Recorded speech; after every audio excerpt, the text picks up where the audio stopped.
हिंदुस्तान की आबादी करीब 140-142 करोड़ के आसपास और 140-142 करोड़ के पॉपुलेशन में से करीब 112 करोड़ हिंदुस्तान में ऐसे हैं जो मोबाइल यूज़ करते हैं। मोबाइल यूज़ करने का मतलब एंड्रॉयड फ़ोन भी कर सकते हैं और आईफोन भी कर सकते हैं। हालांकि आईफोन यूजर्स की संख्या कम है हिंदुस्तान में अभी भी, हालांकि पेइंग कैपेसिटी लोगों की है, लेकिन फिर भी उसकी संख्या कम है और इनका दाम वेरी करता है 7-8 हज़ार रुपये से लेके 1.5-2 लाख 2.5 लाख तक। हालांकि हम 1.5-2 लाख 2.5 लाख की आईफोन की बातें नहीं करेंगे, हम बात करेंगे उन कंज्यूमर्स की जिनकी हैसियत 15-20-25 हज़ार रुपये की एंड्रॉयड फ़ोन खरीदने की है। जनाब, जब आप ये मोबाइल फ़ोन बाज़ार में ख़रीदने जाते हैं तो ख़रीदने के पहले पूरा नेट को सर्च कर डालते हैं कि क्या क्या फ़ीचर्स हैं इसमें, क्या फ़ायदा है। जो फ़ीचर्स हैं, जो जिस पर्पज़ के लिए मैं एंड्रॉयड फ़ोन ख़रीद रहा हूँ, वो हमारे यूज़ का है कि नहीं, उसका फ़ायदा है कि नहीं, दाम कितने हैं, और इवन आफ्टर दैट हम ऑनलाइन भी प्राइस देखते हैं। ये सारे इन्फॉर्मेशन लेने के बाद हम, यदि हमें लगता है कि शायद इसमें ठीक से दिख नहीं पा रहा है, तो हम जाते हैं दुकान पे, उसके रिटेल शॉप पे, और वहाँ फिर कंपेयर करते हैं और फिर निगोशिएट करके हम मोबाइल फ़ोन खरीदते हैं। जनाब, 25 हज़ार रुपये खर्च करने में और उस मोबाइल की लाइफ 2.5 से 3 साल 4 साल का है। तो ऐसा आर्टिकल जिसमें कीमत लगती है 20 से 25 हज़ार 30 हज़ार के आसपास और जिसकी लाइफ 3 से 4 साल की है, वो आर्टिकल ख़रीदने में हमने पूरा मेहनत कर लिया, पूरे नेट सर्च कर डाले। लेकिन जनाब, यही बातें जब फाइनेंशियल प्रोडक्ट्स खरीदने की होती है तो मैंने कह दिया कि ये अच्छा है, वहाँ पैसा लगा दिया आपने, आपके दोस्त ने कह दिया ये अच्छा है, वहाँ पैसा लगा दिया, आपके किसी एडवाइज़र ने कह दिया अगर पैसे यहाँ लगा दो, वहाँ लगा दिया आपने। जनाब, ये जो इन्वेस्ट कर रहे हैं फाइनेंशियल प्रोडक्ट्स में, ये आपकी ज़िंदगी भर काम देगा। यदि आपने ये डिसीज़न गलत लिया तो आगे ज़िंदगी भर इसका आपको परिणाम भुगतना पड़ेगा। सामान्य अवस्था में ये कोई कस्टमर किसी दुकान पे जाता है या तो कोई आर्टिकल खरीदने या म्यूचुअल फंड एडवाइज़र के पास जाता है कोई फाइनेंशियल प्रोडक्ट खरीदने के लिए, तो ये उस दुकानदार की ड्यूटी है और उस फाइनेंशियल एडवाइज़र, डिस्ट्रीब्यूटर या फाइनेंशियल प्लानर जो भी कहते हैं आप, उनकी ड्यूटी है कि वो आपकी ज़रूरत के हिसाब से वो प्रोडक्ट बेचे। यदि हमें एक्सेल शर्ट की साइज़ आती है और मैं दुकान पे गया, मुझे नहीं पता कि मुझे कौन सी साइज़ आती है, मैं दुकानदार से पूछा कि मेरे साइज़ का शर्ट दे दो आप, उन्होंने डबल एक्सेल दे दिया और डबल एक्सेल आके देखा तो मालूम वो साइज़ तो बड़ा हो गया है। तो जनाब, यही चीज़ें जो आपके रिक्वायरमेंट के हिसाब से प्रोडक्ट का फीचर मैच नहीं करता है, that is called misselling. अभी first quarter of this year SEBI ने कुछ शिकायतें सेबी को कुछ शिकायतें मिली कि बहुत सारे एडवाइजर्स, डिस्ट्रीब्यूटर या प्लानर जो भी रहे होंगे, वो म्यूचुअल फंड प्रोडक्ट्स को, म्यूचुअल फंड स्कीम्स का मिससेल कर रहे हैं। और इसका एक एग्जांपल और एक कंफर्म सोर्स ये कह रहा है कि कम से कम एक एएमसी को सेबी ने चेतावनी दी है इस बात पे।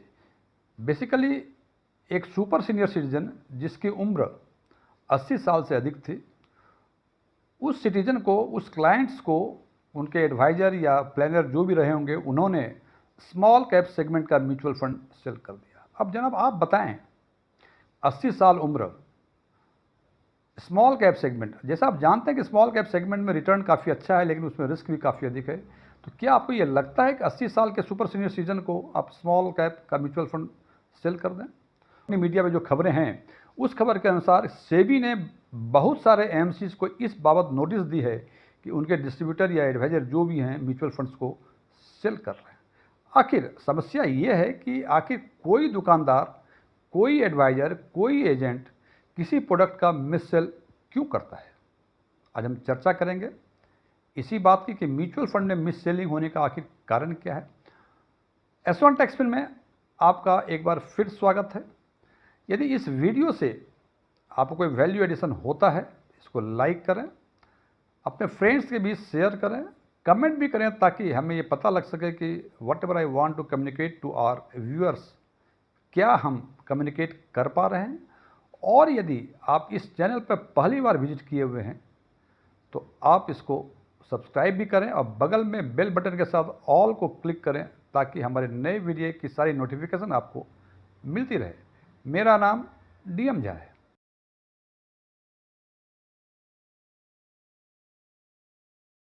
अब आते हैं असली मुद्दे पर। आखिर म्यूचुअल फंड में मिस सेलिंग या कोई भी फाइनेंशियल प्रोडक्ट्स में मिस सेलिंग क्यों होता है, इस पर आगे चर्चा करने के पहले मैं कुछ जानकारी देना चाहता हूँ जिससे आपको खुद स्पष्ट हो जाएगा कि आखिर इसके कारण क्या हो सकते हैं, क्या हुआ था। मैं केवल ये संभावनाएं बता रहा हूँ कि क्या हो सकता है, आप खुद कंफ्यूज कर लें। म्यूचुअल फंड में प्लान के हिसाब से दो प्लान होते हैं, रेगुलर प्लान और डायरेक्ट प्लान। मैं सीधे साफ शब्द में बताता हूँ, रेगुलर प्लान में वो प्लान जिसमें किसी एडवाइज़र, ब्रोकर, प्लानर का असिस्टेंस लेते हैं आप म्यूचुअल फंड में इन्वेस्ट करने के लिए। और डायरेक्ट प्लान का मतलब वो जिसमें आप किसी थर्ड पार्टी यानी डिस्ट्रीब्यूटर, एडवाइज़र और या प्लानर किसी की हेल्प नहीं लेते हैं, आप खुद निर्णय लेते हैं और सारे काम आप खुद करते हैं। तो निश्चित रूप से रेगुलर प्लान में जब कोई थर्ड पार्टी इन्वॉल्व है, वो सर्विस प्रोवाइड कर रहा है, तो उसके सर्विस चार्जेस तो कुछ होंगे ही होंगे।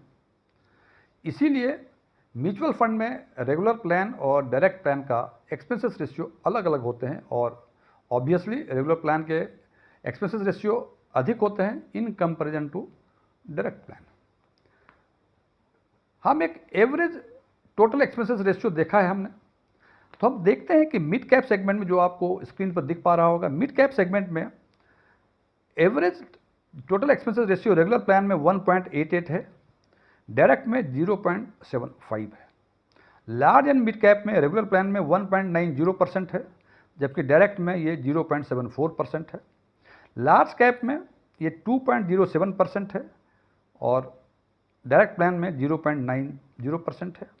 फ्लेक्सी कैप में 1.92% है और डायरेक्ट में 0.73% है। और स्मॉल कैप में रेगुलर में 1.86% है और डायरेक्ट प्लान में 0.62% है।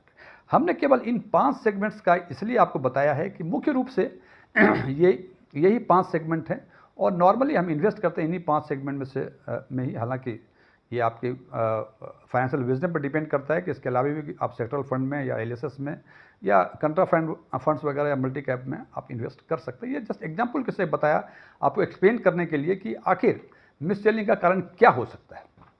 अब यदि इन दोनों के डिफरेंस का देखें, रेगुलर प्लान और डायरेक्ट प्लान के एक्सपेंस रेशियो के डिफरेंस का मतलब ये जो भी डिफरेंस है, that expenses, that amount is being given to your distributor और फाइनेंशियल प्लानर और एडवाइजर या एजेंट, जो भी आप बोलते हैं, या ब्रोकर्स जो भी बोलते हैं, उसको दिया जाता है ये जनाब।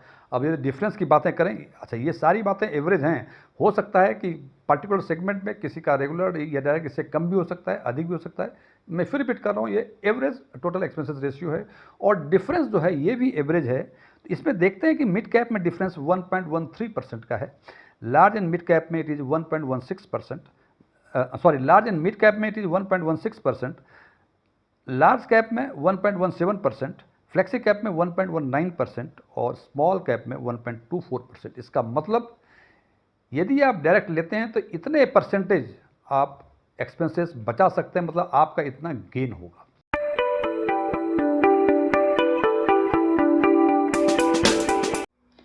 इस बात को एक सिंपल एग्जाम्पल से समझते हैं, जो कि लाइव एग्जाम्पल है।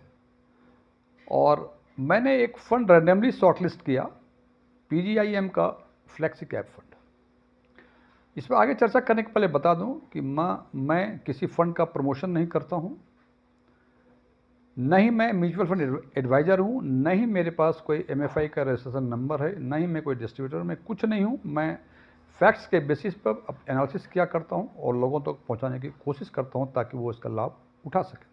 तो मैं बात कर रहा था PGIM फ्लेक्सी कैप फंड का, जिसका रेगुलर का जो टोटल एक्सपेंसेस रेशियो है वो है 1.77 और डायरेक्ट का है 0.43, और इसका डिफरेंस जो आता है इट इज़ 1.34%। इसका मतलब यदि आप डायरेक्ट प्लान लेंगे तो आपको केवल 0.43% लगेगा, और ये रेगुलर लेंगे तो 1.77 लगेगा। इसका मतलब डायरेक्ट लेते हैं तो आपको फ़ायदा जो है 1.34% का फ़ायदा है। इसको एक एग्जाम्पल लिया हमने माना कि 1 मार्च 2015 से 10,000 रुपये की हमने इसमें SIP की, और 4/10/2024 के डेट में हम देखते हैं कि आखिर इसमें कितना हम रेगुलर में या डायरेक्ट में कितना हमें एक्स्ट्रा एक्सपेंसेस देने पड़े। तो 1/3/2015 से लेकर 1/10/2024 तक कुल 116 इंस्टॉलमेंट होते हैं। मतलब हमने 1,16,000 के आसपास इन्वेस्टमेंट किया। जो भी कॉर्पस बना, जो भी रिटर्न था, दैट इज सेपरेट इशू। आज हम उसकी चर्चा नहीं करें, आज केवल ये चर्चा करेंगे कि हमने यदि रेगुलर लिया या डायरेक्ट लिया तो एक्सपेंसेस भी कितना एक्स्ट्रा देना पड़ेगा या कितना देना पड़ा। सॉरी, एक चीज़ बता दूं कि मैंने जो एग्जांपल लिया ये मंथली बेसिस पे लिया है। It is not 100% correct, because कि जो कमीशन जो एक्सपेंसेस रेशियो जो लगते हैं वो लगते हैं डेली एनएवी के एवरेज पर मंथली पेमेंट किया जाता है। मतलब किसी महीने की 1 तारीख से लेकर उस महीने की आखिरी तारीख तक हर दिन, हर बिजनेस डे में जितना एनएवी था उसकी एवरेज निकालते हैं और उस एवरेज एनएवी पर जो भी परसेंटेज एक्सपेंसेस रेशियो होते हैं उसके हिसाब से हम एक्सपेंसेस रेशियो काटता है एएमसीज। लेकिन हमने यहाँ हर मंथ के एक साल में कितने आपने पे किए ये मानते हुए कि हर महीने जिस दिन आपने इन्वेस्टमेंट किया उस दिन जो एनएवी था उसके बेसिस पर ही ये हमने एक्सपेंसेस रेशियो का कैलकुलेशन किया है। सो थोड़ा सा डिफरेंस हो सकता है। तो हम देखते हैं कि यदि इस केस में जो एग्जांपल दिया हमने 2015 में यदि आपने रेगुलर प्लान लिया होता तो आपने एक्सपेंसेस रेशियो 816 रुपये पे किए होते, और यदि आपने डायरेक्ट प्लान लिया होता तो आपको 198 रुपये पे करने होते, और डिफरेंस इज 618। इसका मतलब 618 रुपये यदि आपने रेगुलर प्लान लिए तो फालतू एक्सपेंसेस किया, जो यदि आप डायरेक्ट लेके इसको बचा सकते थे। फिर बातें करते हैं हम 2017 में इसी हिसाब से कि 2017 में यदि इसी एग्जाम्पल में हमने 5,956 रुपये पे किए एक्सपेंसेस रेशियो रेगुलर प्लान में, और यदि डायरेक्ट होता तो ये 1,463 रुपये पे करने होते। तो ये लगता है करीब 3,000 के आसपास का एक्स्ट्रा हमने एक्सपेंसेस दिया यदि हमने रेगुलर प्लान लिया हो है। और यदि दूसरे शब्दों में कह सकते हैं यदि हमने डायरेक्ट प्लान लिया है तो हमने 3,000 के आसपास हमने बचत किया उसका। फिर बात करें हम, बिकॉज हर महीने का देना संभव नहीं, हर साल का देना संभव नहीं है, फिर हमने इसको 2020 में देखा कि 2020 में रेगुलर प्लान में 13,666 रुपये पे किए रेगुलर प्लान में, और डायरेक्ट प्लान में ये अमाउंट था 3,484 रुपये। 2022 में रेगुलर प्लान में यही रकम जो 2020 में 13,666 रुपये थी, 2022 में ये बढ़ के 27,708 रुपये हो गई, और डायरेक्ट प्लान में ये अमाउंट 7,099 रुपये थी। और 2024 में ये जो पिछले 10 महीने का जो है, बिकॉज अक्टूबर तक ही लिया हुआ है इसमें हमने 1/10/2024 तक का, तो रेगुलर प्लान में हमने 36,668 रुपये पे की है रेगुलर प्लान में, और डायरेक्ट प्लान में ये होता 9,782 रुपये। इसका मतलब 2024 में हमने 26,886 रुपये की बचत की होती यदि हम रेगुलर प्लान में इन्वेस्ट किए होते। तो अब यदि पूरे ये 116 महीने के एक्सपेंसेस रेशियो की बातें करें तो रेगुलर प्लान में हमने पे किए होते 1,67,836 रुपये, और डायरेक्ट प्लान में ये पे किए होते 43,663 रुपये, और ये डिफरेंस जो है ये 1,24,173 रुपये की है। सिंपल मतलब कि यदि आपने रेगुलर प्लान लिए होते तो 1,24,173 रुपये अधिक एक्स्ट्रा आपने एक्सपेंसेस रेशियो दिया, या दूसरे शब्दों में कह सकते हैं डायरेक्ट प्लान लिया होता तो इतना पैसे बचा सकते थे। इस एग्जाम्पल को देखने से ये समझ में आता है कि डायरेक्ट प्लान में हमें 1,24,173 रुपये का फ़ायदा होता। जनाब ये केवल इतना ही फ़ायदा नहीं है, बिकॉज कि ये जो कैलकुलेशन किया हुआ है, टोटल किया हुआ है हमने कि पूरे 116 इंस्टॉलमेंट में इतना हमने पे किया। लेकिन जनाब जो पहला पे किया हमने 116 महीने पहले किया था, और आखिरी जो जमा किया वो हमने पे किया वो 116 महीने बाद किया। यदि इस अमाउंट को हम फ्यूचर वैल्यू निकालें, या यूँ कहें कि यदि इसको हम कॉर्पस में डिफरेंस देखें, तो यदि 10,000 रुपये 116 महीने मतलब 1 मार्च 2015 से आपने इन्वेस्ट किया होता रेगुलर प्लान में, तो वो अमाउंट होता आपका 28,29,433 रुपये। जबकि यदि आपने डायरेक्ट प्लान में इन्वेस्ट किया होता तो ये अमाउंट होता है 31,28,083, और ये डिफरेंस है करीब 2,88,650 रुपये का। तो केवल ये कह देना कि हमने एक्स्ट्रा कितना पे किया 1,24,173, that is not correct, because ये वैल्यू आपका पास्ट वैल्यू है। इसको जो प्रेजेंट वैल्यू में निकालेंगे, बिकॉज इस 1,27,173 में कुछ पैसे दिए 2015 में, कुछ दिए 2016 में, कुछ दिए 2018 में, कुछ दिए 2020 में, इस हिसाब से 2024 तक दिया, और हमने केवल उसको सिंपल कैलकुलेट कर लिया, उसका टाइम वैल्यू ऑफ मनी को इग्नोर कर दिया। तो इसका मतलब ये डिफरेंस केवल 1,24,173 ही नहीं है, बेसिकली ये डिफरेंस हो जाएगा 2,88,650 रुपये की। ये PGIM का फ्लेक्सी कैप फंड की बातें हम कर रहे थे। अब जनाब सवाल ये है कि आखिर मिससेलिंग क्यों? तो जो मुझे समझ में, जो सेबी ने नोटिस दिया है AMCs को कि सुपर सीनियर सिटीजन को स्मॉल कैप सेगमेंट का म्यूचुअल फंड बेच दिया लोगों ने, तो हमें ये नहीं लगता है कि ये इग्नोरेंस है, और यदि इग्नोरेंस है तो you are not fit for adviser. कहीं ना कहीं हो सकता है कि कुछ कमीशंस का चक्कर रहा हो।